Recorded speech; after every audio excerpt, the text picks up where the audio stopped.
Miks sa abitu armastuse kirjutasid? Vaata, kui sa niimoodi küsid, siis ma ütlen, jah, ma kirjutasin ühe jutu nimega Abitu armastus, aga seda raamatut ma ju ei kirjutanud, ma kirjutasin neid jutte, kuni kogunes raamat ja oligi.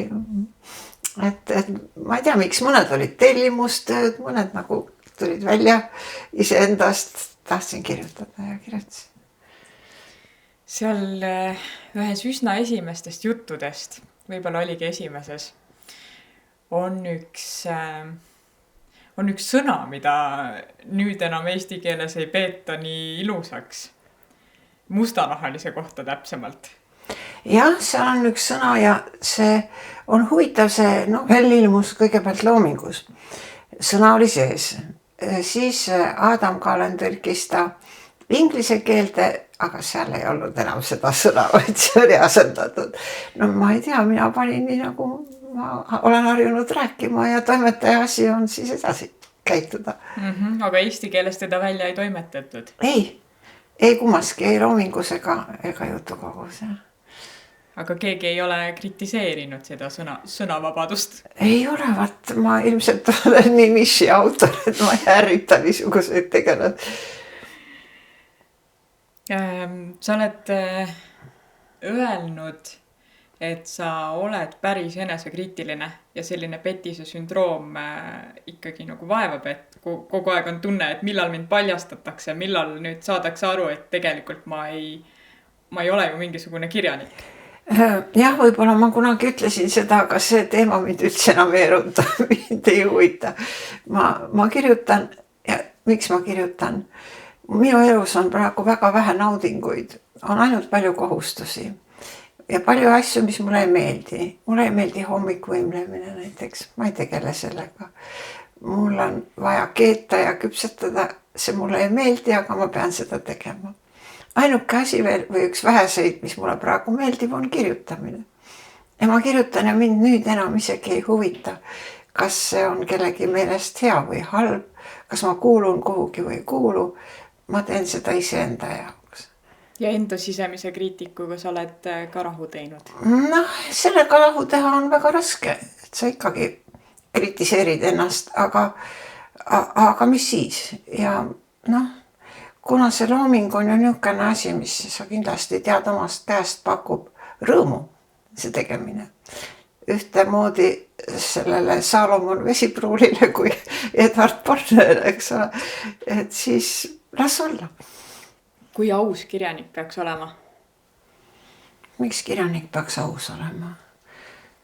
Las olla need ausad, kellelt seda oodatakse. Kas kirjanikult keegi ootab ausust? Mida sa mõtled üldse selle ausa kirjaniku all, et ei lähe vargile või? Ma mõtlen võib-olla, et kui palju peab iseennast loo sisse panema?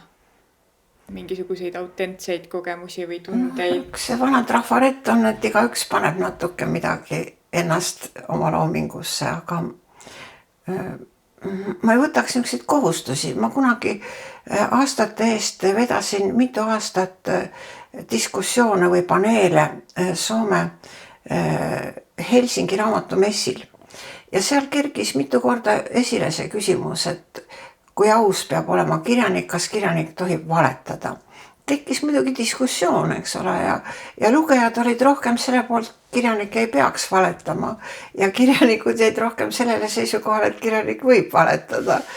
Ja mina ei ole siin kohtumõistja, aga ma arvan, et mis kirjandus see on, kus isegi valet ei ole.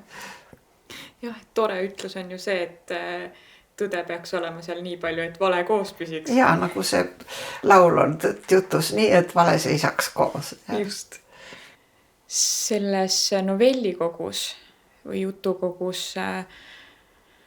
on päris palju sellist retrospektiivset ka, olen ma õigesti aru saanud, et see on ikkagi sinu oma mälestuste baasil. Nii ja muidugi on. Mulle üldse meeldib see, kui ma olin ikka alles nii peaaegu, et laps ja lugesin esimest korda Šveiki ja mulle hirmsasti meeldis, kuidas Šveik läks ära, aga meil Budejovitšas, vot oli see ja ta tegi nii ja nüüd olen ma ise see meil Budejovitšas. Vanasti oli nii ja vanasti oli naa, aga ma arvan, et see ei sega selle jutuga nagu olevikku edasi minemast, et see käib asja juurde. Aga kas kirja pandud mälestus teiseneb ka kuidagi? Ma mõtlen, et vahel on selline tunne, et ma ei taha seda mälestust jagada, sest et see on nii armas ja siis, kui ma ta välja kirjutan, siis ta kuidagi, see ju nagunii ei ole see, mis ma tegelikult mõtlen ja... No ma pean ütlema, et ega minu mälestusi ei saa ka puhta kullana võtta.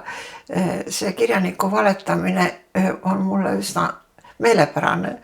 Et need asjad, mis mõjuvad mälestusena, ei pruugi seda olla. Need on lihtsalt selles omaaegses kontekstis, aga mitte minu isiklikud mälestused. Neid on tihtipeale väga raske kirja panna või väga valus üldse uuesti torkida või ei ole vaja. Aga nii mineviku, ütleme, sellesse ümbruskonda minna ja sinna mõni usutav tegelane panna, see on teine asi. Aga mis võiks üks hea lugu inimesega teha?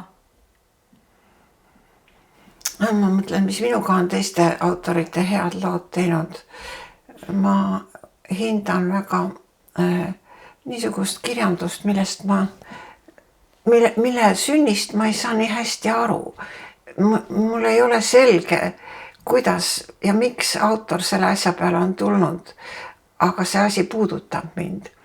Ja ma olen õnnelik, et ma niisugust asja saan lugeda, et see on midagi nii erilist, et see ei ole see vana klišee, mille järgi kirjandust tavaliselt tehakse ja need vanad lobedad jutud, vaid see on midagi erilist.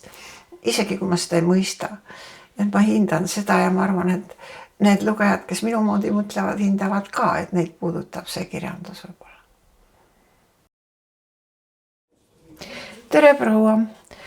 Äratas käe vanamehe hääl Madame B mõtisklustest. Kas tohib? Ja vastust ootamata võttis Madame B kõrval tõsi viisakalt pingi teisel serval istet väikest kasvu vanamees heledas talle suures tolmumantlis. Jean-Pierre tutvustas vanamees ennast ja lisas. See on perekonnanimi. Madame B, vastas Madame B põgusalt määratades, mõeldes, millisel hetkel oleks kõige viisakam lahkuda, et vanameest mitte solvata. Ta sättis ennast just tõusma, kui vanamees tema poole pöördus.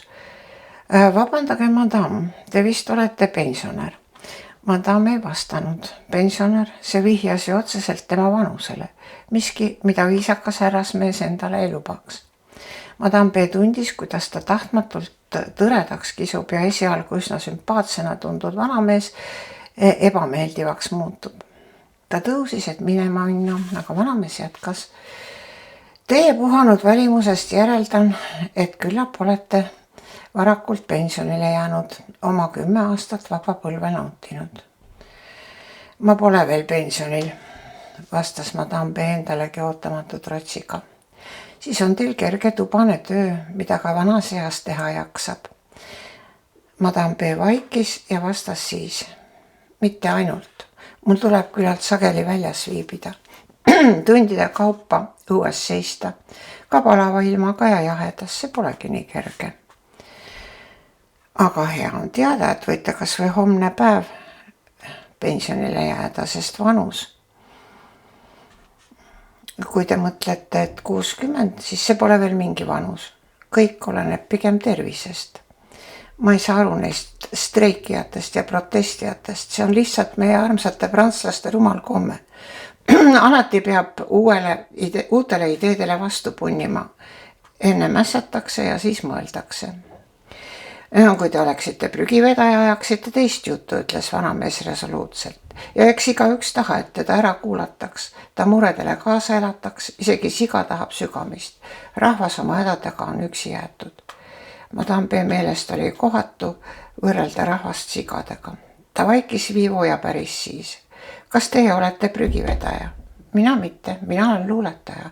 Näete, see on mu raamat, kui te ei usu. usun ikka. Vaadake, ütles vanamees ja sikutas taskust välja tagasihoidliku pehmete kaantega raamatu.